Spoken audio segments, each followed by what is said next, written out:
Badan Pengawas Obat dan Makanan atau Badan POM menemukan 3 obat sirup mengandung cemaran berbahaya melebihi batas aman yang diduga berkaitan dengan maraknya gangguan ginjal akut pada anak. Kabar baik ya saudara, ada 23 produk obat sirup yang dinyatakan aman digunakan. Namun, jumlah kematian akibat gangguan ginjal akut progresif atipikal yang masih misterius di tanah air terus bertambah. 141 dari 245 pasien atau 58% pasien meninggal dunia.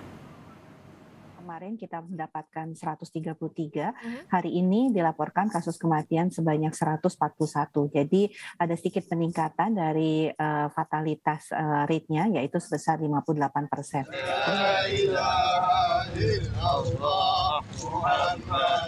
Angka kematian akibat gangguan ginjal akut progresif atipikal yang masih belum diketahui pasti penyebabnya terus meningkat. Per 23 Oktober, angka kematiannya mencapai 58% dan mayoritas adalah pasien di bawah usia 5 tahun. Salah satunya adalah Muhammad Ali Subadar. Balita yang belum genap 2 tahun asal Kabupaten Pasuruan, Jawa Timur ini meninggal dunia setelah sempat demam tinggi dan meminum obat sirup. Demamnya sembuh, tapi kondisinya terus menurun setelah ia tak bisa buang air kecil beberapa hari. Gejalanya anak saya pertama kan demam terus nggak bisa pipis hari ini gitu kan. Yeah. Terus pihak puskesmas mau nge-lab kan, tapi nggak mau. Akhirnya minta dirujuk untuk ke rumah sakit lah. Itu agak mau dia bilang, mohon maaf mas ya, ini anak sampean kena gejala ginjal, gagal ginjal akut, dan itu masih ada di Jakarta. Dan anak sampean ini harus dirujuk di rumah sakit besar. Berkaca dari kasus serupa di Gambia, sejak awal Oktober Kementerian Kesehatan melakukan tes toksikologi pada sejumlah pasien yang dirawat di RSCM. Hasilnya, diduga kuat kasus gangguan ginjal akut pada anak ini disebabkan oleh kandungan senyawa kimia campuran obat sirup yang berbahaya jika berada di atas ambang batas aman. Dari 11, 7 anak positif memiliki senyawa berbahaya tadi. Memiliki zat kimia berbahaya tadi, yaitu ethylene glycol, diethylene glycol sama ethylene glycol butyl ether. Itu ada di mereka, jadi confirm. Karena itu lebih dari 50% ya, itu 60%-an confirm bahwa ini disebabkan oleh senyawa kimia tadi. Kalau senyawa kimia ini ada, logikanya nanti metabolisme tubuh menghasilkan kalsium oksalat, pasti ginjalnya rusak tuh gara-gara ada kristal-kristal kalsium oksalat. Di biopsi sama teman-teman di RSCM, bener nggak? Confirm. Ternyata ginjal-ginjalnya rusak karena adanya kalsium oksalat. Kemenkes menemukan ada 102 obat sirup yang sempat dikonsumsi oleh para pasien gangguan ginjal akut yang kini masih diteliti Badan POM. Kemenkes pun menginstruksikan kepada seluruh apotek untuk tidak menjual 102 jenis obat sirup, serta meminta dokter tidak meresepkan obat itu untuk sementara. Meski demikian, temuan senyawa cemaran dalam obat sirup dinilai tidak serta-merta berkaitan langsung dengan kasus gangguan gagal ginjal akut. Penyebabnya itu adalah multifaktor, dan ini yang harus kita lihat ya, karena tentu kalau misalnya hanya obat saja, kelihatannya jumlah dari korban itu akan lebih banyak dari sekarang. Tapi ternyata berarti ada anak yang menggunakan obat ini tidak terkena gagal ginjal, ataupun juga ada anak yang tidak menggunakan obat ini juga dilaporkan mengalami gagal ginjal. Sehingga walaupun kita juga melihat adanya salah satu faktor yang menyebabkan itu adalah cemaran dari EG dan DEG di dalam sirup obat, tetapi juga kita ingin meneliti kira-kira ada hal lainkah yang turut mempengaruhi sehingga terjadi kejadian gagal ginjal akut pada anak. Badan Pengawas Obat dan Makanan pun telah memeriksa 33 dari 102 obat yang sempat dikonsumsi para pasien gangguan ginjal akut. 3 obat dinyatakan mengandung cemaran etilen glikol dan dietilen glikol melebihi ambang batas aman, meski belum tentu menjadi penyebab utama gagal ginjal akut. Ada 3 produk yang telah dilakukan pengujian, dan dinyatakan mengandung cemaran EG dan DEG melebihi ambang batas aman. Ya, namun sebenarnya ketiga produk ini memang sudah kita laporkan ya di dalam press release sebelum. Hasil uji cemaran EG dan DEG ini bukan berarti mengatakan atau mendukung kesimpulan bahwa penggunaan sirup obat tersebut memiliki keterkaitan sebab akibat dengan kejadian gagal ginjal akut pada anak. Ketiga obat yang mengandung cemaran etilen glikol dan dietilen glikol melebihi ambang batas aman itu adalah Unibaby Cough Syrup, Unibaby Demam Syrup, dan Unibaby Demam Drops. Yang ketiganya diproduksi oleh Universal Pharmaceutical Industries. Selain itu, Badan POM juga telah merilis 23 produk obat sirup yang dinyatakan aman karena tidak menggunakan propilen glikol, polietilen glikol, sorbitol, dan atau gliserol yang bisa diakses di website Badan POM. Meski demikian, epidemiolog menilai harus ada yang bertanggung jawab atas maraknya fenomena gangguan ginjal akut yang diduga disebabkan oleh cemaran di obat sirup ini. Mohon maaf, saya sampaikan ini kan kecolongan ya, dan karena itu tanggung jawab pemerintah. Kita semua, saya juga kan konsumsi obat ya, saya percaya dengan regulator yang ada ini bekerja dari mulai impornya sampai ke distribusinya.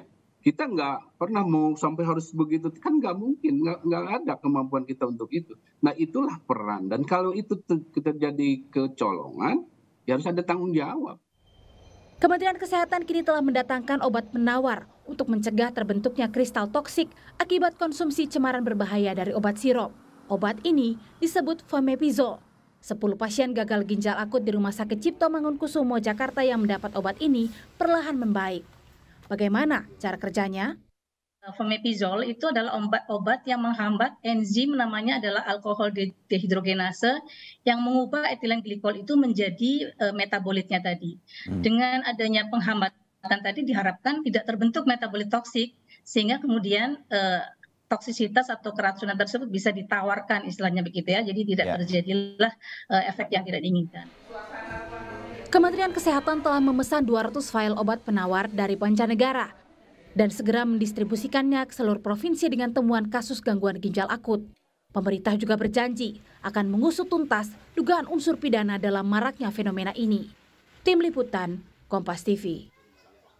Informasi lebih lengkap kita segera bergabung dengan jurnalis Kompas TV Triksi Valencia di Rumah Sakit Cipto Mangunkusumo, Jakarta. Triksi, jadi ada berapa pasien gangguan ginjal akut progresif atipikal yang kini dirawat di RSCM? Penanganannya bagaimana? Ya Paskalis, kalau mengutip apa yang disampaikan oleh Direktur Utama Rumah Sakit Cipto Mangunkusumo, setidaknya sampai hari Kamis 20 Oktober 2022 menyampaikan ada 11 pasien yang dilakukan perawatan atau mendapatkan penanganan di RSCM. Di mana dari Dr. Lis Dina Liastuti selaku Dirut RSCM ini menyampaikan 10 pasien diantaranya berada di ruang PICU atau Pediatric Intensive Care Unit, sementara 1 anak lagi mendapatkan perawatan secara intensif di ruang ICU. Untuk kondisinya pada saat dirujuk ke RSCM memang disampaikan sudah dalam atau masuk dalam kategori parah. Ya ini berarti tidak bisa berkemih sama sekali. Maka dari itu dilakukan perawatan 10-nya di ruang PICU dan 1 orang lagi di ruang ICU Paskalis dan juga saudara. Meski demikian pada saat konferensi pers kemarin juga turut disampaikan bahwa terhadap pasien yang dilakukan perawatan di RSCM ini juga sudah diberikan atau kami sudah diberikan obat penawar atau yang disebut dengan Fomepizole yang didatangkan dari Singapura. Setidaknya ada 10 file yang sudah didatangkan kemudian langsung diberikan pada hari Selasa 18 Oktober 2022 kepada pasien yang ada di RSCM ini. Semalam atau pada minggu malam Siti Nadia Tarmizi selaku Kabiro Humas Komunikasi dan juga Pelayanan Publik Kementerian Kesehatan menyampaikan bahwa efektivitas dari obat penawar ini sudah mulai terlihat Paskalis dan juga saudara.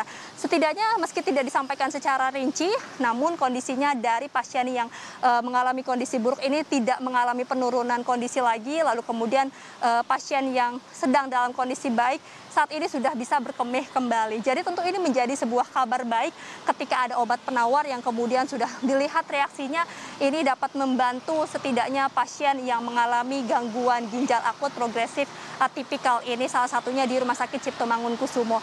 Maka dari itu, Paskas dan juga saudara, pemerintah ini juga sudah membuat upaya selain terus melakukan investigasi terkait apa yang menjadi penyebab dari kasus atau gangguan ginjal akut progresif atipikal ini.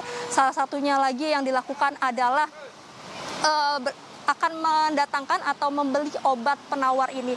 Bukan hanya dari Singapura saja, tapi rencananya akan ada dari Australia juga yang sudah dilihat kemudian kesesuaiannya dan juga hasil dari konsultasi dari berbagai ahli. Ini yang nantinya juga akan didatangkan untuk setidaknya dapat menekan fatality rate yang disampaikan oleh Siti Nadia Tarmizi semalam, bahwa dari beberapa hari saja yang sebelumnya hanya 55%, pada hari Minggu malam ini mencapai 58%. Maka dari itu Paskas dan juga saudara, ini bisa menjadi kabar baik. Kemudian bagaimana reaksi dari obat penawar yang sudah diberikan kepada pasien dengan gangguan ginjal akut progresif atipikal ini. Kemudian disampaikan terkait takaran dosis yang diberikan dari obat penawar kepada pasien.